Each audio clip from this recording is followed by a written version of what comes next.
Hello, my name is Aaron Shadwell. I'm a singer-songwriter from Boston, Massachusetts, and I've been making independent music and putting out records for about 20 years. I recently had a conversation with Jim Infantino, founder of the band Jim's Big Ego, about his transition into being a novelist. The following are parts of our conversation. Hello, 1, 2, hi. Yep. Hello. Give me like the 101 on the whole band thing, because I mean, basically, when I met you, you already played music, and it seemed that you had sort of already been doing that for quite some time. So, Right. So I started writing songs when I was 13 years old. I was in camp and somebody showed me how, and I just immediately started writing. I learned just about everything Bob Dylan ever wrote, and then played that all the time as well. My friends used to call me Bob at school. And then I started playing open mics in the East Village, where I met Dave Van Ronk and a bunch of other songwriters who were playing down there. Eventually, I moved up to Boston. A lot of people I knew were really focused on the songwriting aspect of it, which I found fascinating. And then, so I played solo for a long time, and then eventually formed a band in '95. I've written maybe 100, 200 songs and put out about 10 albums and toured all around the country and a little bit in the UK. And we have had a nice following. We call ourselves globally obscure because anywhere you go in the world, you will probably find about 4 Jim's Big Ego fans in any given place, which doesn't really count as a big following for individual towns, but all told is a lot of people. that's awesome. I didn't realize you had done that much. Oh yeah, I was busy. Okay, so band, fast forward, records, touring, having some babies. Last album was finished right before my first child, who was 5 years old, was born, and came out in 2012, I think. And since she was born, I just haven't, had the time to sit in cafes and, gaze out the window and, get on a bus or walk down the street and overhear conversations, which usually is my form of inspiration. And what happened to replace it in a strange way, I mean, I'm a creative person, so my creative energy has to go somewhere. And if I'm not getting the inspiration to write songs, which my life sort of doesn't permit right now, I think it's just creeping out in a different way. So I got this idea one day after a gig, and it just wouldn't let me go. And so I've started writing a novel. So you talked about this riding home from a show, from having played a show, being on the top level of probably one of the cheap buses that travels from Boston to New York, and having this different physical perspective on the cars you were passing. Tell me about that. Right. So I'm just leaving New York. I think I'm on a mega bus and I'm on the top level, and I'm staring out the window and I'm looking down into the cars that are going by leaving New York. And I notice that everyone is on their cell phone. They're texting, talking, a lot of texting. And it occurred to me that if a person is so enthralled by this level of communication that they're willing to obviously risk their lives for just another text message, that it really means something about how this affects us and also the direction that we're going. And I immediately started thinking about, well, how would this work optimally for people, given, some level of technology that would allow it to be perfect.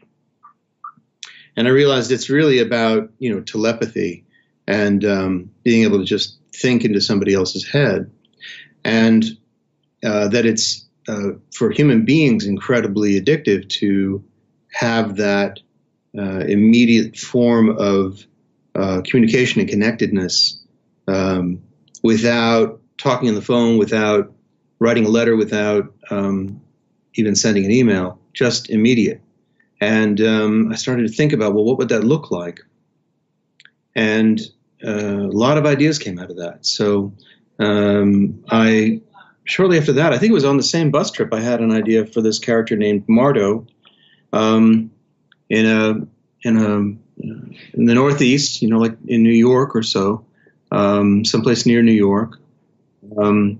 And Mardo was sort of living that life where he was constantly connected to all of his friends and fans. And there were a lot of interesting implications about how his life would be different if, with that technology and with that style of communication. And I think I wrote a couple of paragraphs that I still have someplace, but aren't currently in use in the book.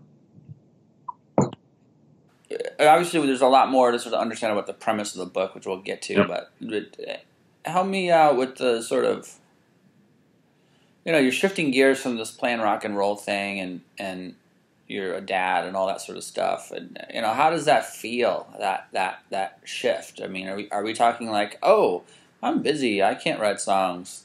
That's okay. I'll just write a book. I mean, it almost sounds so. It almost sounds painless. Well, the painful part was not writing the book, because what would happen would be that I would tell my friends, anybody who would listen to me, I've got this idea for a book. I've got this idea for a book. And that means just about exactly nothing, because unless you actually write it, so what? You got an idea everybody has an idea for a book. But I couldn't find my entryway in. I kept writing, different chapters in different parts of the book. I had some ideas, and then it occurred to me that what I'm writing about a travel writer. That Mardo, the main character, is actually his value to his community is that he goes out and interviews people and talks to them, and in a world where you can kind of be anywhere. And location is not that important because communication is so immediate and also all-encompassing. For example, people just kind of dream of a place. They dream of a game. They dream of an environment, and they're in it.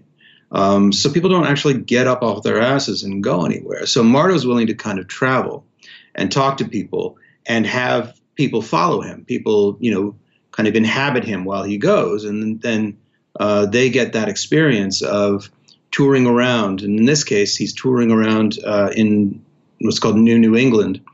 And there's a reference that he had done 5 other travel logs before this in different parts of the United States, or what used to be the United States.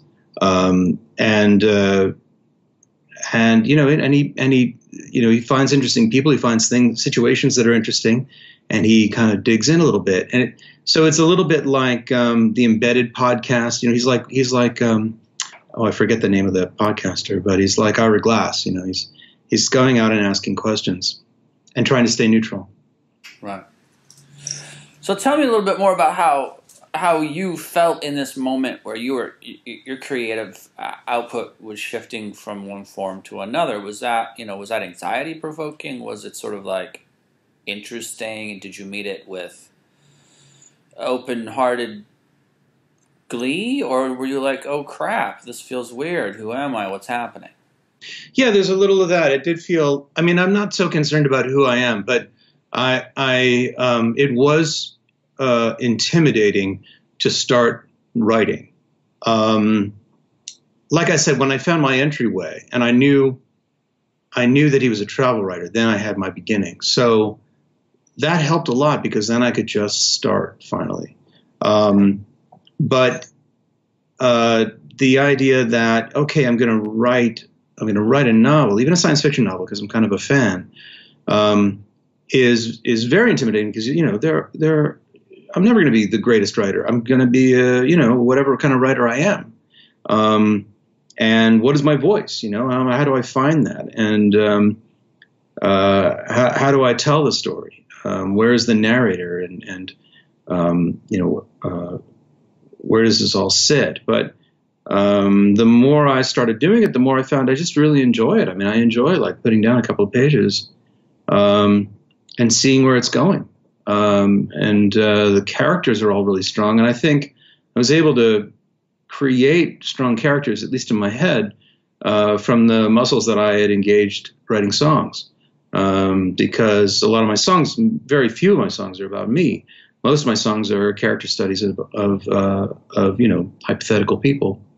And so I'm used to kind of finding out what their words are and what their expression is, where they feel pain, where they feel joy, and then scribbling it down in as few lines as possible, which is also kind of important for writing a book. You don't want to end up kind of getting your voice on the page too much. You want it to be the world and description and thoughts of the characters in it. Was there anything that you took with you from having been that young songwriter that you thought, if I had to do this again, I'd do it differently, that you can apply to the novel?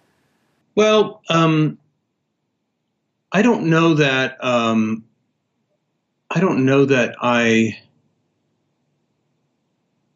well, let me see. I think I would write more thank you notes now. I think people really like them. So if anybody, if anybody offers to, I know what's the equivalent of getting a gig, introduce me to a publisher or something like that, then I would write them a thank you note, because I never did that. But aside from that, I'm trying to stay very aware of the current technology and the way, sort of the leading edge of the way things are being done now in terms of writing a novel. As a matter of fact, on Facebook, I started the whole process by asking people, well, I'm writing a book, so what do you think? How should I put it out there? And everybody came back with all kinds of different advice. Some people mentioned the author of The Martian, and he basically put it up on a blog. There was also Hugh Howley, who I think published it originally. He had the complete thing and published on Amazon. I might be wrong about that. But there's a sense of kind of putting things out there I think in the case of The Martian, it was written chapter by chapter on a blog and then gained a big following. The case of that I like is, Mark Twain used to write serials and publish in the newspaper. But I'm actually talking to my friend Lionel Casson a lot about the process of writing a book, and he often talks about with me the ways in which the mid-1800s are very, very similar to today. We think that we're completely different, but it really isn't all that different with the advent of the telegraph. Telegraph, it was sort of the original texting. And a lot of news stories came back from Europe, like during the Paris Commune, and they all came across on this telegraph wire. And people were in a hurry to publish them, a lot in the same way that the news media now is in a hurry to just publish whatever comes off to Twitter. So there's a lot of similarity there, and I like that idea of back then you would publish a novel in chapters, and you'd put them up, and people would wait for the next chapter next week. So when somebody turned me on to this idea of Patreon, I thought, yeah, I could just basically put up chapters. And I don't want to open it to everyone. I want to open it to people who are really genuinely interested enough to pay $1 a month. And if they are, they get the newest chapter when I finish it. And if they're not, then I'm not basically just putting the thing out there to be scooped up by somebody else, or, it's at least some level of private. So I'm using an old world technology of publishing chapters and new world technology of social media. And in some ways that also fits well with the whole subject of the book. So that's why I kind of chose Patreon to do this, is that it seems to be exactly the right model for this novel.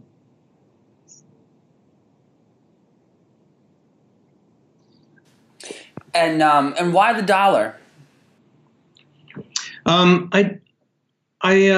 I thought about just putting it up, without the $1, I don't need Patreon. I could just make a blog. I'm a web developer, so I could make a blog and post everything up there, and everybody could read it as they want. And I guess that'd be fine. My concern is that with the dollar, if anybody actually wants to pick this up and publish it, they know that people cared enough to spend $1 to read it, and there's X number of people who did it, and that means something. So it wasn't just something that was out there, with no real commitment. And there's also metrics to show how many people are following it. So that's why. Talk to me a little bit more about that transfer of, I'm a creative person. I have, essentially I must make, and it will seep out somewhere. I didn't get an answer that I felt I understood in that transitional time, and I don't know what relevance this really has to the moment of communicating, and I certainly won't understand it until I understand it. But right. So for me, what really feels satisfying is to be in a mode of creation of songs. I also do, design. I create programs for work, and that creating something out of nothing, making something that wasn't there before, and putting it out into the world is a large part of my life. So in songwriting, you create a song, you put it out in the world when you perform it. And it doesn't ever really feel like it's a finished song until other people have heard it, for me. Similarly, creating some new idea for an interactive web app, putting it out in the world, gives me a similar feeling, but it's not quite the same. And I think what's similar about writing is that it's a lot like songwriting in that I'm creating these narratives, and instead of kind of holding it onto myself and not releasing it until it's completely done, I like the idea of releasing it a little bit at a time and hopefully getting a little feedback on everything and getting questions. When you're writing in a bubble like you do when you write a book, you may take some details for granted that aren't really fully explained. Ordinarily you would rely on an editor to look at that, but that's just one point of view. If you can actually have some of your readers get back to you and say, I didn't really quite understand, what is this character meh? I mean, is she a man or a woman? And have that conversation. That's great, because it helps me to go back and refine and make it clearer without kind of giving away too much. And I get other eyes on it. So it feels a little bit like that moment when you have that song done and you don't know how it is and you get up on stage and play it. It's clear that you've been interviewed before. I'm really, I usually talk in a really halting, stuttering way until somebody asks me a question in the form of an interview, and then I find that complete paragraphs come out of my mouth. Yes, complete paragraphs do come out of your mouth. And you are pivoting like a professional politician. Am I avoiding that question? I'm not trying to avoid that question. Let me ask it to you in a different way. Yeah. Was it scary? Oh. Yes. Oh, yes. It was scary to even consider writing a book. Absolutely. I mean, did you feel that songwriting? I mean, this is how I feel about it, so I can only project that onto the world and check to see if anybody else feels that way, which is that songwriting is so much a part of me, and music and performance is so much a part of me, that I would go so far as to say that is who I am. I have not yet been able to transcend this idea that is who I am. I may never be able to do that. So if there were to be a massive shift in my ability to attend to it, I would feel a deep stirring in me, to put it simply. Did you have anything like that, or did recently becoming a father, that probably changed everything? Well, that's a good point. I mean, becoming a father, you definitely have to rethink who you are in a fundamental way. It does change who you are. I try not to take my own ideas about who or what I am too seriously, though. I mean, maybe this is maybe this is part of like meditation. I do practice meditation. Very steeped in mindfulness teachings. Studied that for a long time, since 1999 and before, even before.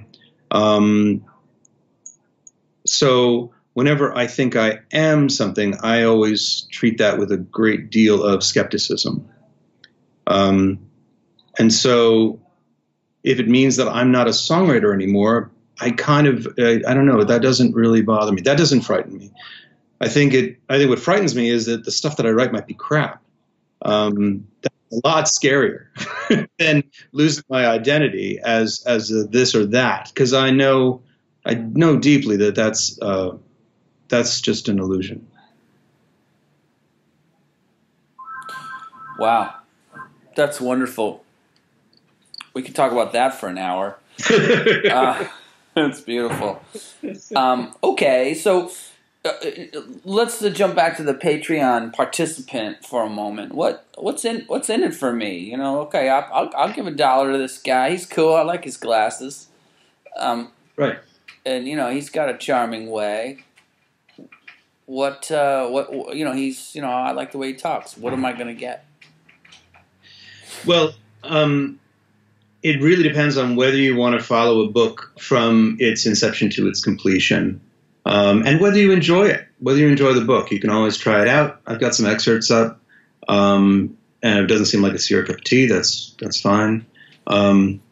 But if it does seem intriguing, if the story seems intriguing, you kind of get to see the whole thing happen, chapter by chapter. So, and also revision by revision.